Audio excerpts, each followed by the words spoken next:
Welcome to another episode of Robin Minds Plus. My name is Desmond, and on today's episode, we're joined by a filmmaker. She was featured on YNaija's new establishment list. We're joined by Nora Awolowo. Hi, Nora. Hi, Desmond. How are you doing? Fine, fine. Thank you so much for joining us here. My pleasure. So, how excited did you feel when you saw that you were featured on the list? So, I was on set and somebody sent to me on WhatsApp and like, Nora, have you seen this? It was huge, so I was happy. But then you've been doing film for a while now. Yes. And seeing that, is this like your first recognition? But then why did it mean so much to you? Well, maybe because of people that were also listed.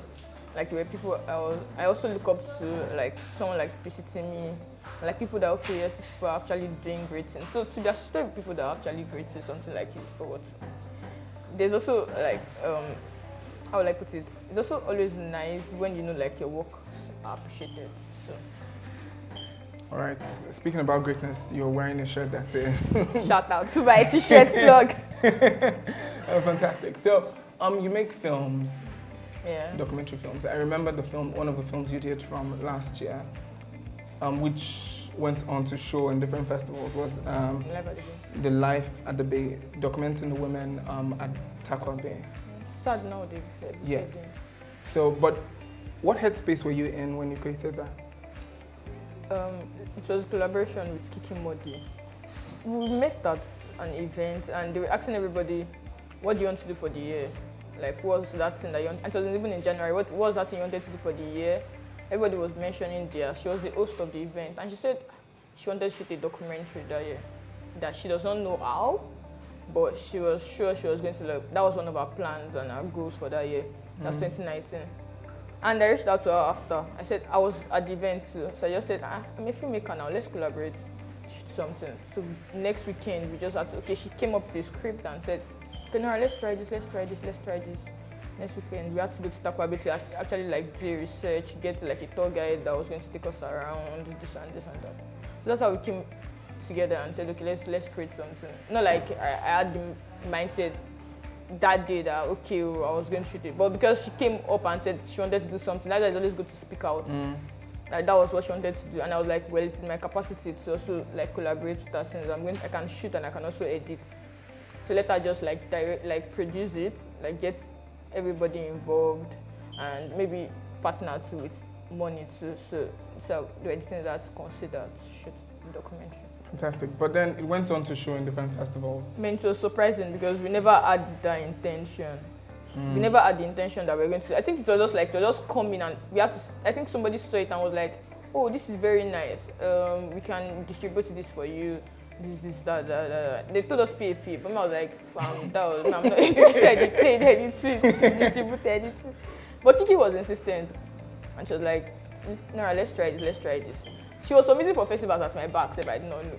I'll just see congratulations, you have been selected for festivals. I was not bothered again. At some point, I was not bothered about I had released it. I was just like, okay. The next thing I was seeing congratulations, she just sent me a message, Nora, we were selected. Who submitted? I did not submit anything. I want to find out that she was doing. I think the only one I submitted, and we even double submitted, was Afrif. Then they sent me a mail. They sent her a mail. They had to now reply and like CC her that we did this together and like one person, like two people shot one this. project. Like so it was not like a difference. I think that was the only. But she did like most of the job, like promoting PR. I was even surprised. I was just emails and I know I wanted the interview. I'm scared of cameras. Like, so it was like funny. I told her, please go for these things. Like, I think that's her passion. All right. So, but what type of stories are you interested in? Stories that because you do documentaries and you have a new documentary out.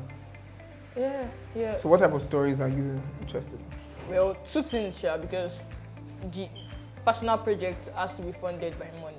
Because you won't go out to shoot any documentary and either Agbero will disturb you, or even the people that are shooting will tell you to drop money. You'll be surprised that even the ones that we shot alive at the Bay, we had to pay them to talk because nobody was interested in talking to us. And at some point they were thinking they were sent from maybe the government officials, because that time was when we knew that they had this oil bunkering thing. So they were scared. Nobody was interested in talking to us, and we had to go and see the ballet. We had to see their youth leader, this, that. But what I noticed is, these are my plans. Like, I want to shoot like documentaries for brands that can now fund and sponsor my own like personal project.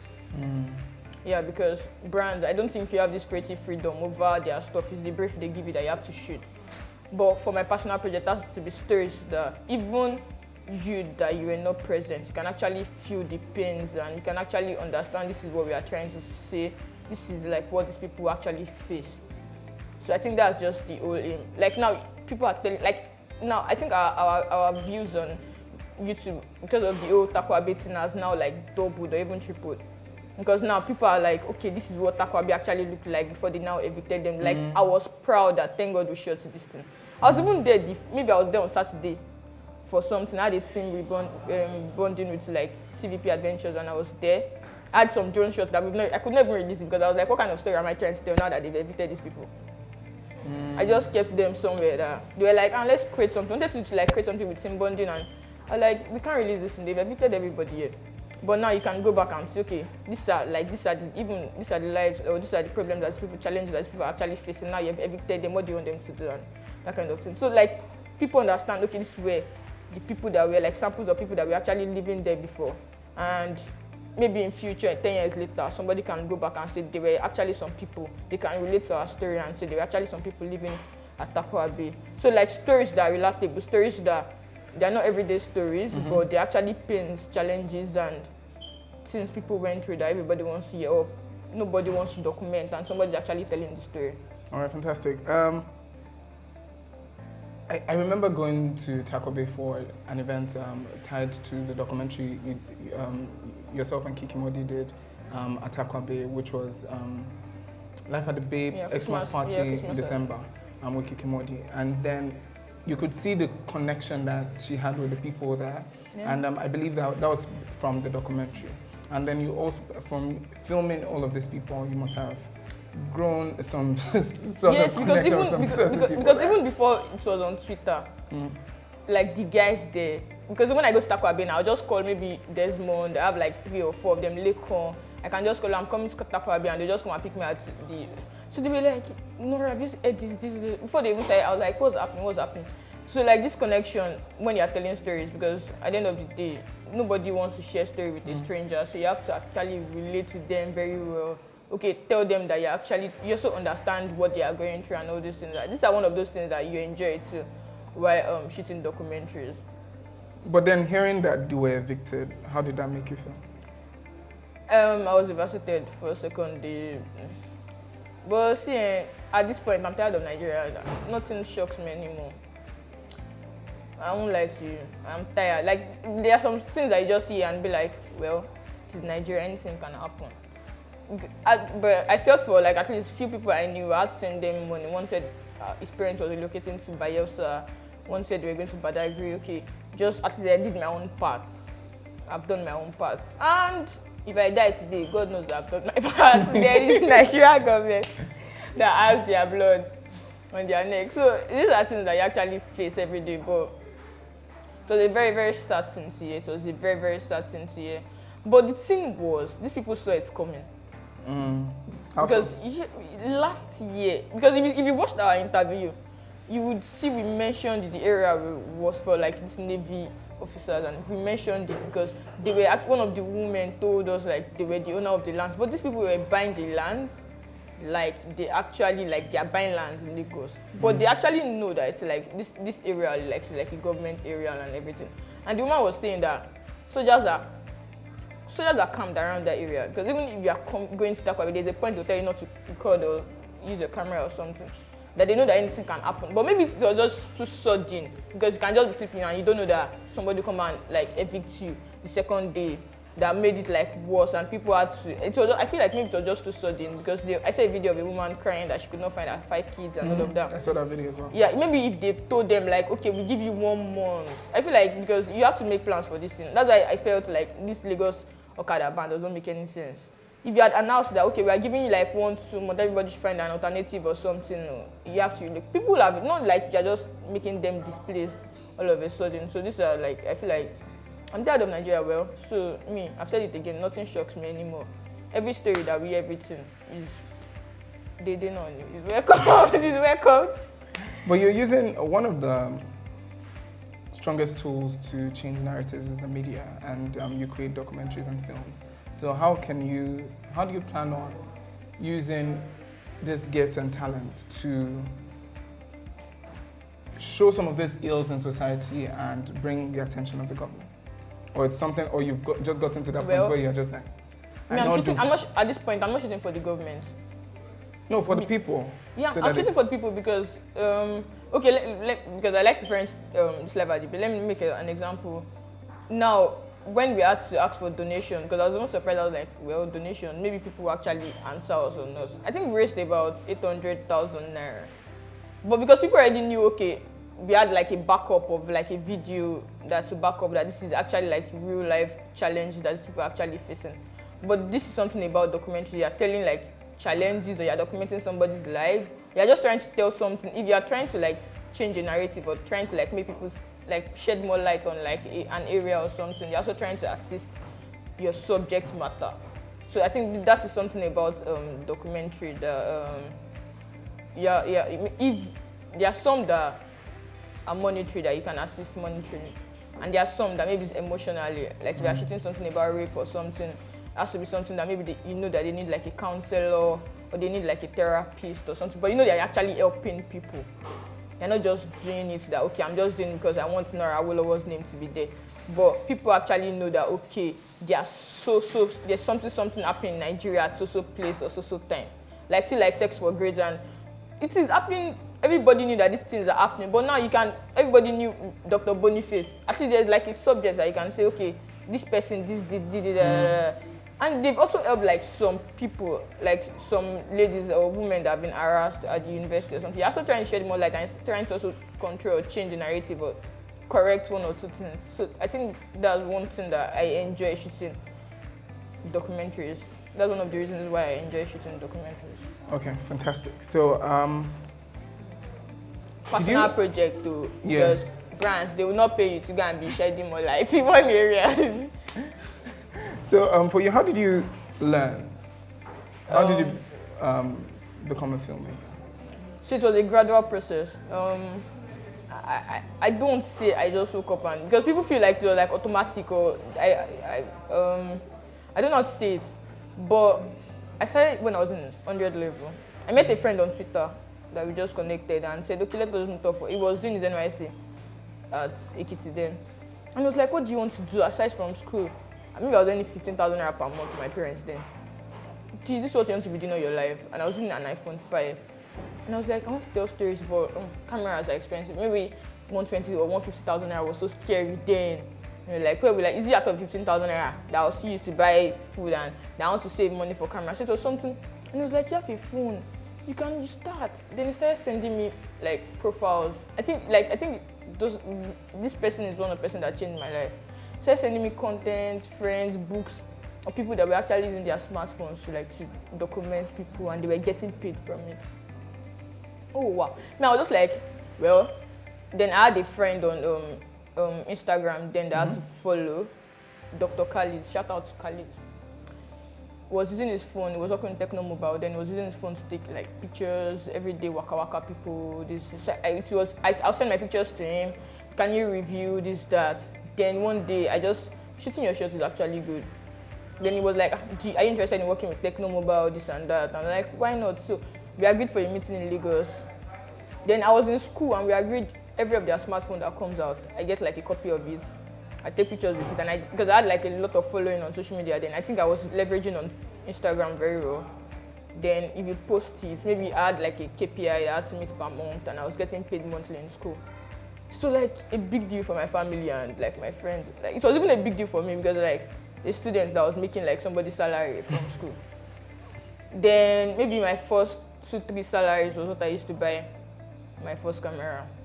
Which was? 650D, Canon 650D. Then I got a job.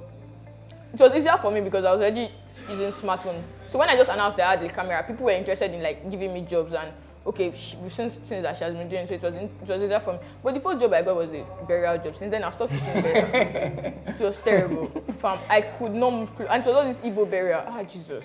Because I needed the money to get like speed lights. I just had the camera. I did not have speed lights. I did not have like other tools. So when they just sent me the money, first thing I did was get speed light and batteries and everything I needed for the. I didn't even spend out of the money. I don't even think I can't remember maybe I paid tight or not. I was interested. Okay, let me just have content. But since when I got there and I was like, this is how burial. Since then I don't collect burial jobs. I don't shoot burials again. That was my first time I had to burial like shots. But then I started working with like brands, shooting product. I did almost everything, birthday, so many things just to bring money. Then I felt like, if I continue this thing, like pictures, like the world is evolving. People want to like watch videos more.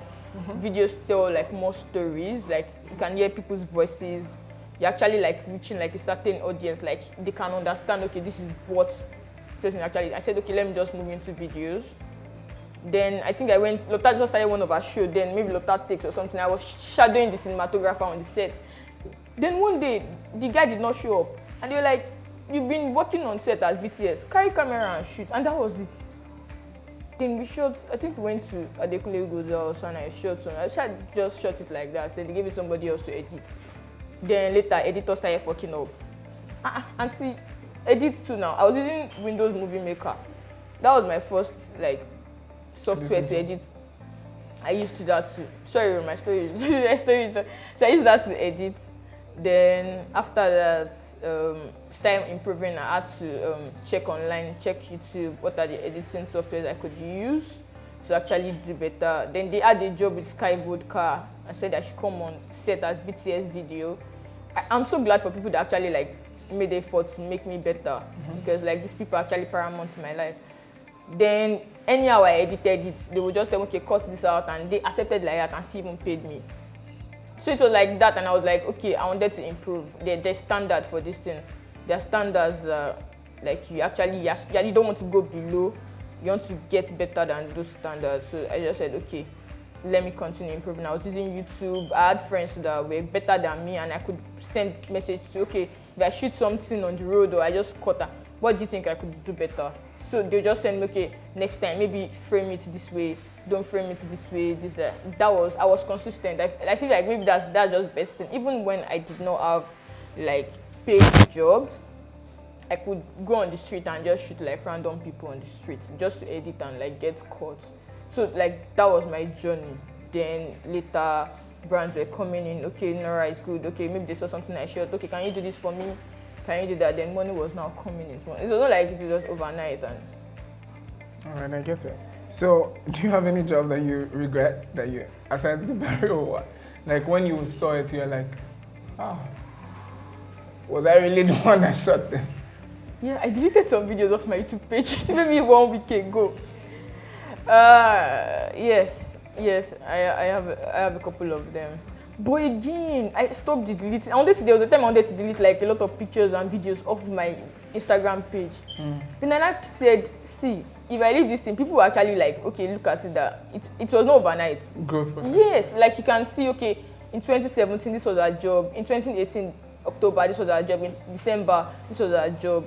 So like this, that's why at this point I just don't care anymore. I feel like it's part of the process, also part of what you want to appreciate in your life. Every baby step matters. So now I don't even care anymore. I leave it like that. I feel like 2020 will be better than 2019. So I won't just go back and say I'm deleting 2019 project because I'm better than 2020. So it's also part of what those things I just look at and say, okay. I think I used it to make like I used it to make an example for one of my assistants that see. Today, don't think that. I said even Kunle Afolayan and everybody look up to, they did not just become a professional overnight. Everybody started from somewhere. Your professional was once an amateur. So now I feel like I have like even like standards I feel like I still want to meet. But does not mean like I'm not still good now. So now like the whole process, I feel like it's just part of the process. You have to actually pass through. Not like there's no job I hate. Except the burial job. And don't like I hated the job. It was just I could not edit it. Like I was seeing cops. I could not sleep for like 3 days. There's somebody that contacted me, like a very close friend for burial last year, and I was like, I just ghosted the woman. She didn't understand. So I think that was the only job, and something like I really hated. I was not just the whole cops thing was. Thank you so much for joining us and sharing with us, and congratulations once again for being featured on YNaija's new establishment list. Thank you. There you have it. It's been a fantastic episode on Robin Minds Plus. See you on the next. My name is Desmond.